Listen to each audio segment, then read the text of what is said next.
В Москве прошел фестиваль славянской культуры «Русское поле». 2000 участников и еще больше гостей окунулись в народный фольклор, кухню и традиции разных регионов России.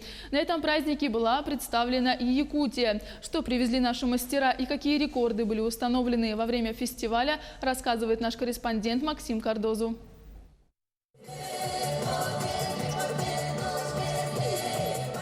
Со всей страны на московский фестиваль «Русское поле» приехали коллективы, чтобы поучаствовать в конкурсе народной песни. И свое творчество артисты дарили не только со сцены. Музыкальный поток было не остановить и за кулисами.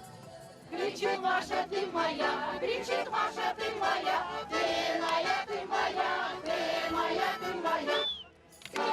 Поем на конкурсах просто для людей. Свои песни, русские, тамбовские, советские. Сами сочиняем, частушки, все что угодно. Дали бы площадку, мы будем петь с утра до ночи. Вот и все. Среди всего этого русского народного многоголосия можно было услышать и якутскую песню.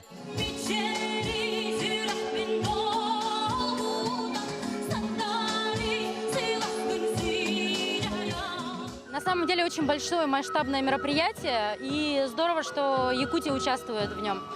Потому что северных народов представлено не так много. В концертной программе вообще нет северного народа, кроме Якутии.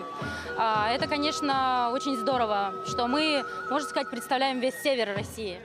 В фестивале «Русское поле» приняло участие 57 регионов России. Свой павильон представила и Якутия. У нас приехали наши предприниматели даже из Якутии, за что им большое спасибо. И также представлена мини-выставка фоторабот фотографа-художника Сергея Карпухина. Уже с утра наша площадка пользуется огромным успехом, за что мы несказанно рады. Северная рыба, меха, изделия из дерева и, конечно же, якутские ювелирные украшения. Все это не оставило равнодушными жителей и гостей столицы. Якутский хамус, он в моем сердце, он в моей душе. Я когда-то взяла в руки и полюбила. Я купила кулон с хамусом, именно с хамусом. Я хотела еще брошь с хамусом, но, к сожалению, не было. Гостей фестиваля встречали герои из русских сказок, а на различных площадках можно было продегустировать славянские блюда, пострелять из лука и научиться играть на гуслях.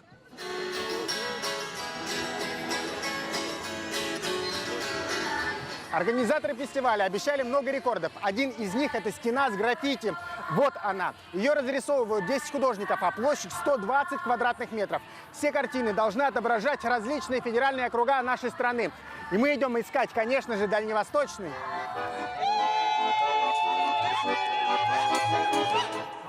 Логично, Дальний Восток у нас оказался с краю. И здесь у нас традиционный олень и неожиданный дракон. Собственно, дракон, что олицетворяет восточную культуру для меня, например. Наездник на драконе в шляпе японской. Вообще эта история, она абстрактна, она просто относится к Востоку, к таинственному и прекрасному. Также на фестивале гостям предлагали попробовать гигантский пряник, а ощутить настоящую мощь можно было во время выступления хора, в который вошли 1500 певцов со всей страны. Максим Кардозу, Виктор Олицев, Москва.